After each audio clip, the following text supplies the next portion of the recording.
Sir, thanks to Amit sir, thanks to the institute for giving me this opportunity to interact with the students here. I really love interacting with students.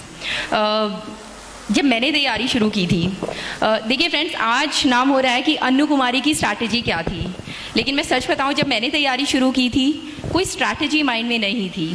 ठीक है, mind में था तो सिर्फ doubts थे, fears थे, uncertainties थी. I didn't know what was going to happen and I had taken a big risk. So I think आप लोगों को पता ही होगा, I have 8+ years of work experience in the private sector और मैंने फाइनेंशियल सर्विसेज सेक्टर में basically काम किया था. And at this stage of my life I was a married woman, a wife and a mother to a 2.5 year old boy. Today my son is 4 year old. When I started preparing he was 2.5. तो challenges बहुत थे, डर बहुत लगता था और बहुत बार ऐसे डाउट्स आते थे कि what if it doesn't happen, what if it doesn't materialize. Why I'm telling you this is कि बच्चों, आप भी जिस भी स्टेज से शुरुआत करोगे ना, you will feel कि you are lost.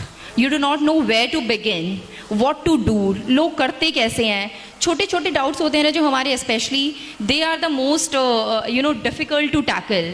जैसे मुझे छोटी सी चीज़ ये नहीं पता लगता था या ये समझ में नहीं आता था कि when the syllabus becomes so vast by the end of the preparation, when you approach mains, so the current affairs portion for example would have lengthened so much that you would find it very difficult to revise. तो बहुत सारे छोटे छोटे doubts, कैसे होगा, क्या होगा, all these kinds of things were the ones that made my beginning. ठीक है, that is how I started. 2016 जून में I left my job and I started preparing.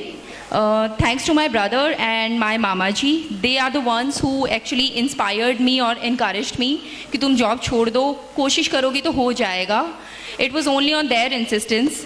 मैं मतलब ये जो पेरेंट्स भी यहाँ पे बैठे हैं, डियर पेरेंट्स, मेरी आप सब से भी ये रिक्वेस्ट होगी and why I am sharing this anecdote is so that you people also perhaps encourage your children, your wards, the same way as I was encouraged by my parents and relatives. मुझे बहुत doubt था और मुझे नहीं लग रहा था कि सिलेक्शन हो जाएगा at this age when I had only 2 good attempts to go. But only because मेरे रिलेटिव्स ने मुझ में इतना फेथ दिखाया. मेरे मामा जी ने मुझे एक छोटा सा सिंपल सा SMS भेजा था.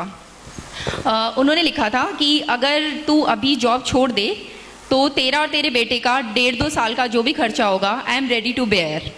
आप अभी बच्चे हो, मतलब most of you perhaps would be graduate और स्टिल स्टडिंग और so on, so you won't recognize, but financial responsibility is a big thing, and especially when you have been working at a particular position for a long amount of time.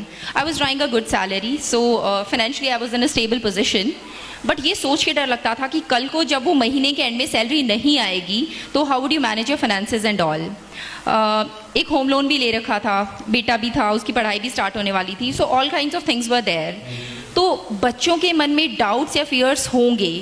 Parents, मतलब sincere request to you, it is up to you कि you have to ward off those fears and doubts. आप अपने बच्चे में इतना confidence दिखाइए कि हाँ बेटा तुम कर सकते हो.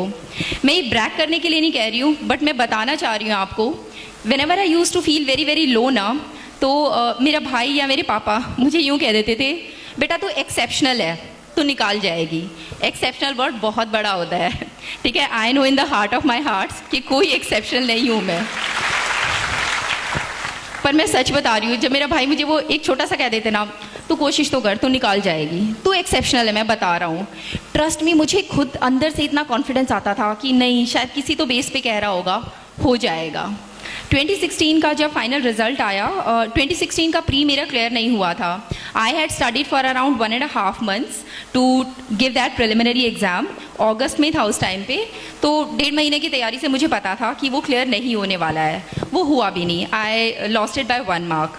तो आराम से मैंने अपना नेक्स्ट ईयर के प्री की तैयारी शुरू कर दी थी. Okay, I forgot what I wanted to say. Let me start on another thread now. तो बच्चे, when you start, बहुत सारे doubts होंगे, fears होंगे, insecurities होंगी. But trust me, that is the beginning.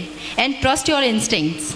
ठीक है, जैसे स्वामी विवेकानंद कहा करते थे, whenever you come across a path in life, when you don't face any difficulties, be assured that you are walking on the wrong path.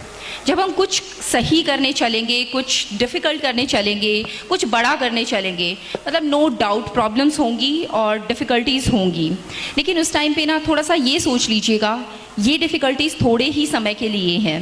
मतलब 2-3 चीज़ें जो मैं करती थी when I used to feel very low और when I used to feel very very demotivated, I would specially want to share, because ये जो journey है ना यूपीएससी की, to all the aspirants I want to say, it is very long, it is very arduous, it is very very uncertain, you do not know what is going to happen.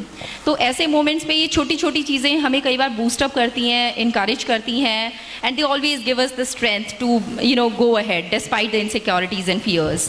तो कुछ कुछ चीज़ें छोटी छोटी, एक तो एक थॉट है, दिस टू शेल पास, ये वक्त भी गुजर जाएगा।